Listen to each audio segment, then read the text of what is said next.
Si vous n'avez jamais entendu parler du mukbang, vous vous demandez peut-être pourquoi des milliers de personnes sont attirées par le plaisir de regarder quelqu'un manger de grandes quantités de nourriture de manière spectaculaire. Mais, le mukbang ne se limite pas aux seuls mukbangeurs, les spectateurs jouent également un rôle important dans ce phénomène. Le mukbang peut sembler être un phénomène innocent à première vue, mais il cache en réalité une dimension tellement sombre que vous ne pouvez l'imaginer. Dans cette vidéo, on va parler de la trend la plus meurtrière chez les internautes. Avant, faites-moi plaisir de vous abonner, parce qu'on veut recevoir les 1000 abonnés sur cette chaîne et laisser un pouce bleu pour soutenir la chaîne. Un homme, assis à une table, face à sa caméra. Il se fait appeler Nicocado Avocado. Devant lui, un gigantesque plat de nouilles, dégoulinant de sauce. Il s'adresse à nous. Il commence par des anecdotes de vie, ses états d'âme ou le dernier scoop sur sa vie amoureuse. Il installe une ambiance de discussion avant de se lancer tête la première sur son plat. Ça y est, le rituel commence. Les bruits de bouche s'enchaînent et s'imposent à nos oreilles. En s'adressant aux spectateurs comme s'ils étaient là, assis juste en face-point sur son visage, la sauce monte quasiment jusqu'aux yeux. Les nouilles sont englouties à grande vitesse, à deux doigts de provoquer l'étouffement. Cette scène que vous auriez pu voir sur internet s'appelle un des mukbangs. Et c'est le véritable phénomène le plus meurtrier chez les influenceurs. Le concept voit le jour en Corée du Sud, lorsqu'en 2009, la première vidéo mukbang est publiée sur le site de streaming Africa TV. Et ce n'est pas un hasard, les Coréens se sentent esseulés. Une épidémie de solitude urbaine fait rage dans les villes de la péninsule, notamment chez les hommes de 20 à 40 ans.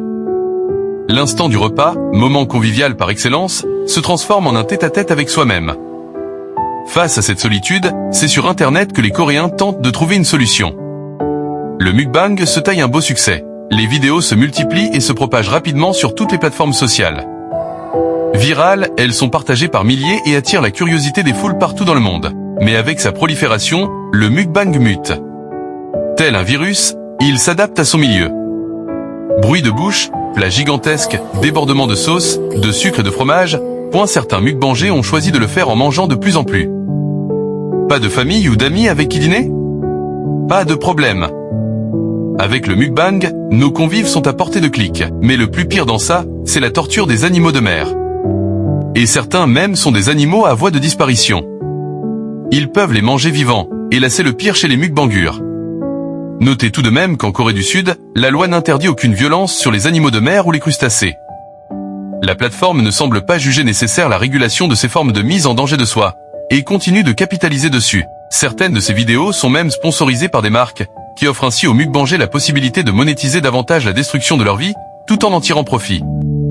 Dans cette vidéo, je vais vous parler de quelques influenceurs qui sont allés trop loin avec les mukbangs. Et pourquoi ne pas commencer par cette coréenne qui fait le buzz depuis des années avec ses vidéos toujours plus violentes. Spécialisée dans les fruits de mer et les poissons, Soyoung profite du fait que ces animaux ne soient pas aussi appréciés que les chiens ou les chats afin de les faire agoniser ou de les manger vivants. La torture d'animaux chez cette youtubeuse est tellement violente. Dans une vidéo, elle coupe la tête d'anguille vivante. Dans une autre, elle frotte du sel sur le corps d'un octopus, l'équivalent de mettre du sel sur une plaie béante chez l'humain. Dans une autre encore, elle sort un bébé requin de son aquarium et le laisse en dehors pendant qu'elle prépare du riz en cuisine. Nicocado Avocado. C'est l'un des premiers à importer la pratique du mukbang aux États-Unis. Au début de son aventure numérique, Nicolas Perry était un fervent défenseur du véganisme. Jeune homme souriant, on pouvait le voir préparer ses plats préférés et les déguster en compagnie de son perroquet, MR Noodle. 6 ans et des centaines de millions de vues plus tard, Nicocado est obèse et malade. Ses vidéos sont un cocktail de malbouffe et saute d'humeur. Il rit, pleure, se goinfre, embrasse son copain, se goinfre, attaque les spectateurs, se goinfre encore et nous donne rendez-vous au prochain épisode.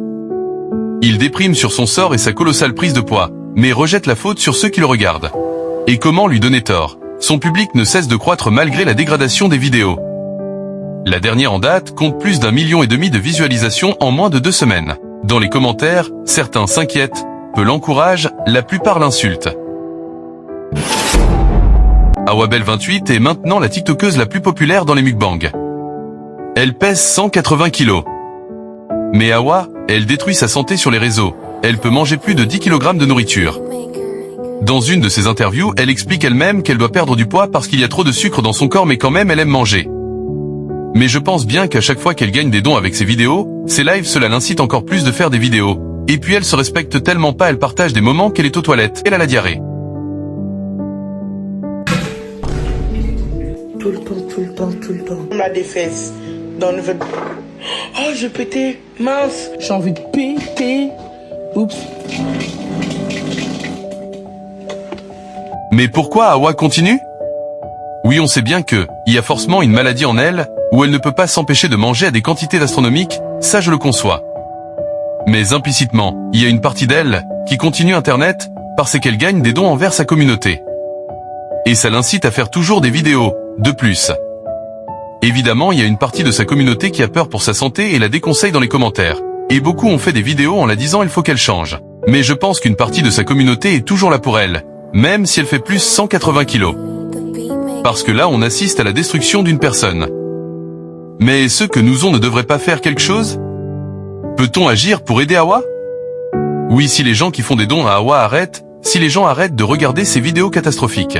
Est-ce que vous pensez pas que Hawa Bell indirectement va se dire il faut que j'arrête parce que je perds de l'intérêt, ma communauté n'aime pas, et là elle peut changer.